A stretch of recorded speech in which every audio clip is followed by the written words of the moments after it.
Welcome to Life Recovery Today, brought to you by New Life. If you're feeling stuck in addiction, grief, anxiety, or broken relationships, you're not alone. Over the next half hour, you'll discover practical tools and biblical truth from the 12 steps of life recovery, designed to help you heal, grow, and thrive. Because recovery isn't just about what you're giving up, it's about who you're becoming. Whether you're new to recovery or looking to go deeper, we have resources to guide you. Bibles, workbooks, devotionals, and real stories of transformation. You can start your journey today on your own, in a group, or through your church. Visit newlife.com or call 1-800-NEW-LIFE to take the next step. This is your time for healing, hope, and freedom. This is Life Recovery Today. Hi there. Welcome to Life Recovery Today. Steve Arterburn here. So glad you've joined me. I was just looking over one of these little resources from the Life Recovery series, and you know, there's so many more resources than just the Bible, but there's the 12 laws of life recovery. And one of the laws is the law of surrender. And the Bible tells us that if we'll humble ourselves, God is going to lift us up. And the gift of surrender is that it leads to victory. I mean, it's a law. You surrender, you get to win. You keep trying harder on your own, you get to lose. Well, you know, a lot of times when we talk about addiction or recovery, people think it's all about drugs, alcohol, things like that. But there's another challenge, and it's a challenge that I had. It's the food challenge. Recovering from a food dependency, food overeating, or just simply having an addiction. I didn't realize there was an addiction till I started working with other people, and I came to understand that sugar can literally be an addiction. Well, I want you to hear a talk I gave. In this first segment, I want to share how we begin recovery in the area of food dependency and food addiction. Now, you may think that this is going to be about some diet plan, and it really isn't about a diet plan. In fact, so much of Lose It for Life has nothing to do with food whatsoever. But what it is about, it's more about recovering your life. You know, if I eat out of boredom, there's something I can do about boredom. I can go do the things I'm afraid of doing. I can find a way, and then I'm not bored, and then I'm not eating. If I'm anxious and I eat as an anxious person, there's a way to deal with anxiety. If I'm depressed and I eat to comfort myself, every one of those things where I use food as my choice of medication, let's go change the thing, or as we call it, the it, and then we have no need to overeat. So, let's listen in as I talk about food.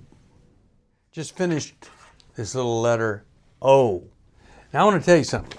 There were two words that I didn't like when I was growing up. One was obey, but that's not what we're talking about here. But I didn't like to obey. I hated that word. But the other one was obese. So I want to talk to you about obesity as we're going through the alphabet here. Go to O, and it just came up. Obesity. I just got back from my, count 'em, 50th class reunion. And it was so great to be with all these people. And one of the things that I observed after 50 years, I hadn't seen anybody, well, there were a couple, but most I hadn't seen in probably 45 years because I went to the 5th year reunion. But nobody really changes. Dave Stoop used to say that to me. You know, people change, but they don't really change. And it was fascinating to see how much alike everybody still was. One thing that was different, though, was the average weight of everybody there. I have to believe the average weight gain after 50 years must have been around 10, 15, maybe 20 pounds. What a sad thing, because man, we need everything we can get going for us during this day of massive dementia and Alzheimer's and all of that. And there's nothing worse and a bunch of clogged arteries from obese living. And when I talk about obese living, I mean everything in excess. And when it comes to food, obesity, well, there's morbid obesity. We know what that's all about. That's that 400, 500 pound extreme person. But that you don't have to be 400 pounds to be morbidly obese, which means you're going to die. You are going to die from this. But obesity in general is not just being a couple of pounds overweight or 10 pounds overweight. It means you have a problem with weight. Now, why? Well, I think there are a lot of different reasons that we can end up here. Number one, stupidity can be one. I gained so much weight when I was younger because I would sit in front of the television set eating, we had cans of potato chips. I might eat a fourth of a can of potato chips sitting in front of the television set. I had no idea that that's what made you fat. I did not know that. Okay, so I know a lot of people never learn that high fructose corn syrup stuff makes you fat. That when you eat anything that's white, like potatoes, flour, icing on a cake, it just turns to the white sugar that they're in the body. So why? We can be unaware, but we also can be medicating something that's very hurtful and very deep, and we use food to do it. It's what I did it all the time. There's another reason, is that we can have kind of a normal diet, but we never exercise. We never get the body moving. The metabolism stays very low, and so just through inactivity, maybe we're not taking in a ton of calories, but we're not burning them either. So we have to look at everything as to the why. Now, if my why is that I was deprived as a child of many things and I live in this scarcity mentality, maybe I'm eating because I'm afraid I'm going to go hungry. I don't even know that I'm doing this, but unconsciously, maybe I'm afraid of starving to death, literally. So once I start to deal with the wound that's there, this deprivation that I feel, or maybe I don't feel it, but it's there, then I don't have a need to compensate or overcompensate with food. Maybe I'm just hurting. I have a wonderful relative who had a heart attack recently, and she said with the loss of her husband, she started eating little Bluebell ice cream cartons at night as a way to comfort herself. It was her only friend. I know what it's like to only have food as the source of comfort, but it's not really your friend. It's more like a personality disordered friend. It tells you it loves you in the beginning, but it ends up turning against you, and it becomes your worst enemy ever. So we don't want to just do stuff because it feels good or it's relieving in the moment, because it could be clogging the arteries and killing us. So if you're unaware, we can learn about nutrition. If it's that you're medicating yourself for a deep wound, we can resolve the wound, and then you don't have to do it anymore. Okay, so who do you turn to when there's a problem? Well, I think there's several people you can turn to. I don't think that if you've got a wound that just exercising is going to be the answer. It's going to help a lot, but I think we really need to have a counselor to work with us. I think it'd be great if we got into some kind of regular exercise program, join that gym, do something on a regular basis, at least 4 days a week, that you're moving your body and you're getting your heart rate up, getting metabolism up. And then it's so amazing that becomes kind of a source of relaxation and enjoyment. So you're not so desperate. You're not feeling so down in need of some kind of lift that maybe you've learned comes from eating. All right. Now, there's a phrase that I hate to hear, and it just never, ever is in the beginning of something that's good. And it's this phrase: all you have to do is this. There is no all you have to do, meaning you just do this one thing. You can't lose weight just by having salad at lunch. All you have to do is just have a salad at lunch. Yeah, you know what? I've seen people have a salad at lunch, and then it's like they're eating an entire buffet at dinner. So there's no all you have to do. In fact, you ought to think about that phrase in a different way. Look at all you have to do.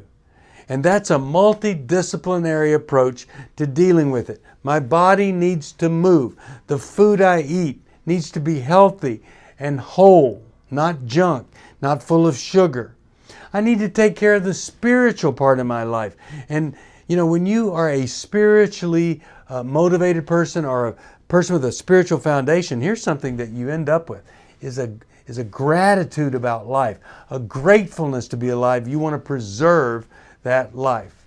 You know, if you look out into the universe and you see billions of stars and billions of galaxies, and here's ours, and it's the only place that somebody is alive, a real live person is alive. And then you look at the United States of America, we're part of the 20% of the people that are born into a free government or society or culture. We've hit the jackpot. So we ought to take that life and want to make the best of that life and preserve it and strengthen it rather than just let it go or destroy it. Today, I was talking with a gentleman, and he said something to me it didn't really compute in the beginning. He said, well, when I was running marathons, I thought, man, this guy does not look like he's ever run a marathon, because he was probably, I would say, 70 pounds overweight. It looked like that I might have my eye put out from one of his buttons popping off and hitting me in the eye. It was hard to concentrate because, don't move too much there or I may end up in trouble. And when he got up, well, it was a process. First, we got to push off here and we're pushing off over here. And I just thought, man, do I want to help this guy? But it was also a cautionary tale that no matter what you're doing today, how intense or whatever it is, if you're not planning on doing it tomorrow, it's not going to help you. That's why we need to find a way to eat that we can maintain and sustain ourselves over a lifetime. Exercise that we can do forever. A way truly to live and not to die. I did a program called Lose It for Life. There's a book. You could get it at 1-800-NEW-LIFE. Also, you could make a comment about this right here and let us know what you're thinking. Or you could call us at 1-800-NEW-LIFE, whatever you need to do. In the meantime, be sure you're not eating to change the way you feel, that you're eating to change the amount of strength that you have, the calories that you need to function. And one of the things I say to myself, let's eat so that we can think better, not feel better. Eat to think, not just to have a different way of feeling. Let's go deal with the misery, and then we don't have to consume so many calories and perhaps avoid that horrible state, that frustrating place to be called obesity. It's hard to find a trusted friend when you're in crisis. Someone who's been there and understands, but who also has the training and skill to give you practical help. Family, friends, and churches want to help, but often they're not equipped to care for those dealing with problems like addiction and pornography, infidelity, anger, depression. New Life Ministries is here to provide help and hope in life's hardest places. We're not focused on making people feel better. We're focused on helping people do the work that will help them be better. At New Life, we have resources available to help you, like books, DVDs, CDs, workshops, and our network of licensed counselors.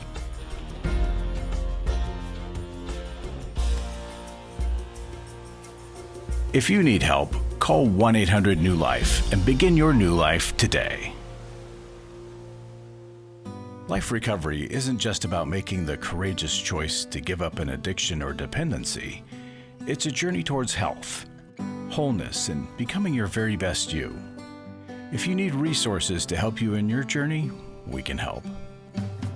There are many life recovery resources that you can do on your own, with a group, or with your church.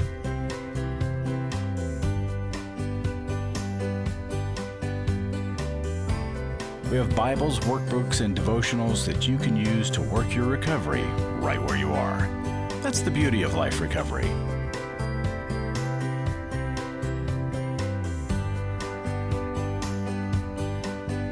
To learn more or to get the Life Recovery Bible or any other Life Recovery resource, visit liferecoverytoday.net or call us at 1-800-NEW-LIFE. 1-800-NEW-LIFE.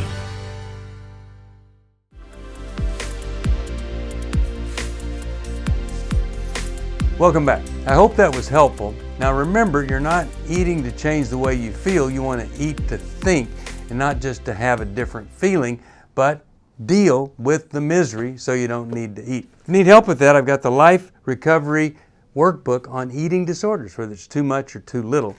There's also a workbook on sexual integrity.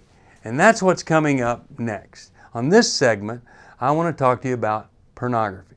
Now, pornography is, you can call it a problem. For many, it is an addiction, and it's affecting millions of people, not just men.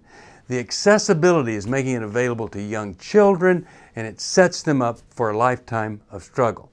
But there's hope for recovery and a life free of pornography if you're willing to see it for what it is and make the bold move that's required so that you don't ever have to struggle again. Now, let's listen in about pornography.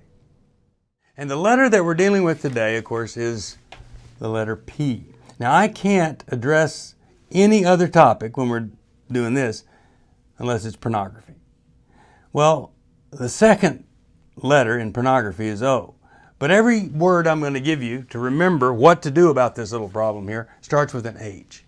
And the first word is the word harm. A lot of times we get caught up in this, and especially in the beginning, and we think, well, what harm does it do? It's not harming anybody. But it really is. It's harming you, first of all, because it's teaching you that a woman is to be used by you, and that you don't need an emotional and spiritual and psychological connection in any kind of sexual experience. And so you're harming yourself because you're not going to be a very good partner. And you don't even know it when it's the problem that you have in connecting with a woman. Secondly, if you're married, of course, it's harming your wife. Many women, when they find out that their husband has been using pornography, they say, that's worse than an affair. And that doesn't mean you should go out and have an affair. But the point is that you're looking at all this stuff and she can never either do that or be that or look like that. And it just really is such an insult to be betrayed in that way. So there's a lot of harm. And of course, we know that men that really get into pornography are not very good sex partners. And in fact, you stop wanting to have sex with a woman. And we also know that the more you're into pornography, the more it harms your relationship and the more kind of angry and bitter and resentful you get of your wife. And if you're not married, all of this is going to become an issue in your marriage. And you might think, that, well, once I'm married, this will all go away. Boy, are you in for a shock. It does not go away. So how do we do something about this? Where do we start? Well, you really have to start with another word that starts with H, and that's the heart.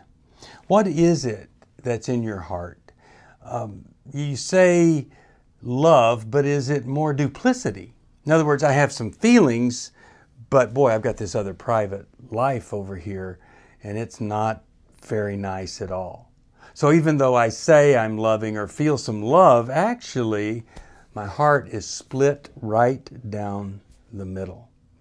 Every adolescent and every young man, and many times it's never happened for grown men, your job is to integrate everything into a healthy, whole person.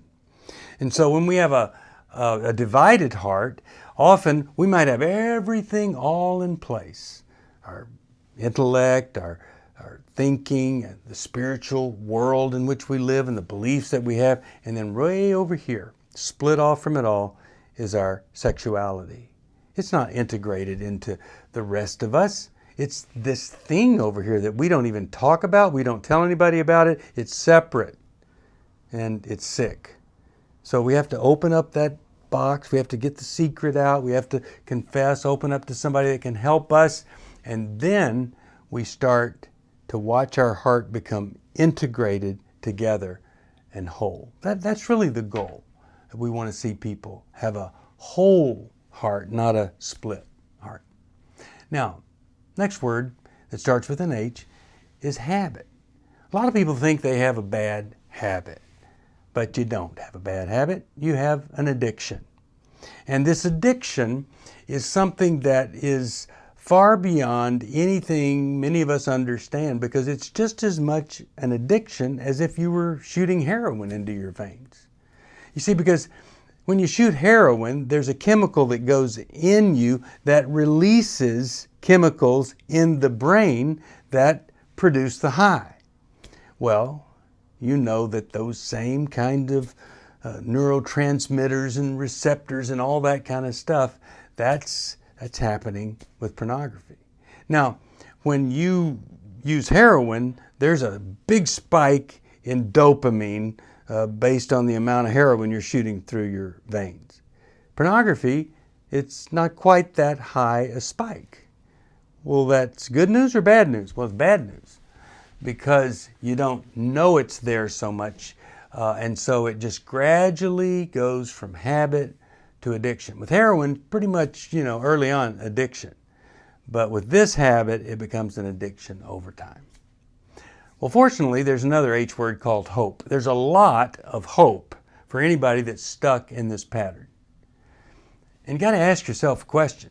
Do you want to go through life being the dirty little boy looking at dirty pictures, waiting for your wife, did I say wife or mommy, to catch you? Or do you want to be a man? There is hope for manhood. But you need another H for that to happen. That's the healing community. Men become men in the company of men. Iron sharpens iron. So maybe the last thing you want to do is be with a group of men. But that healing community is what helps us go from having an extreme limitation that we'll never ever fix on our own to having the power to be sure this is not impacting any part of our life anymore. Now at New Life, we do a weekend called Every Man's Battle. And one of the greatest benefits is you go from thinking I'm the only one that's got this problem to really a shame-free place where everybody's dealing with the same thing, and there is a way out, and you do it together. And I think it's one of the most healing communities that's established. And I know guys that went 15 years ago, and every week they're still talking to the same people, and they're reporting back, and they're talking about struggles or victories, and they have an online or on the phone healing community. Some meet in groups together, and it's just an absolute phenomena to see this happening over such a long period of time. But they've realized, if I can have the strength, the insight, and the connection with other men, and that produces the kind of healing that I'm experiencing, then why wouldn't I do it if I could? If you never try it, if you never take a risk, if you never do it afraid, then you'll never do it, and you'll never get to experience that. It all comes down to this. It comes down to this word holiness. God didn't call us to do pretty well. He called us to be holy. What does that mean? It means we're set apart, we're different. And we can't do that on our own. We need the power of the Holy Spirit. We need to trust in God. We need to walk through this world the same way that Jesus walked through this world. And in the Old Testament, in those cultures, they treated women horribly. And then Jesus comes on the scene, and He honored women. He ministered with women. First two people that saw Him after He was resurrected were women. He honored, He loved women. And so we need to take that model and repeat it if we're going to be the men that God's called us to be. And here's what I think a lot of people have thought maybe it isn't possible anymore. Happiness. There's this word called joy, kind of like, well, we're feeling okay even though everything has been lost. We've still got this joy. So like, in spite of, we feel, but happiness is different. You know, happiness is this state of well-being and gratitude all folded into to some optimism about life and a lack of this deep, dark shame from a secret life that nobody knows about for now, or at least we don't think they know about it. That's where I want you to be happy. Now maybe you're a woman. Well, two things. This all applies to you too. And there was a time when people said women didn't get into pornography. Women were never sex addicts.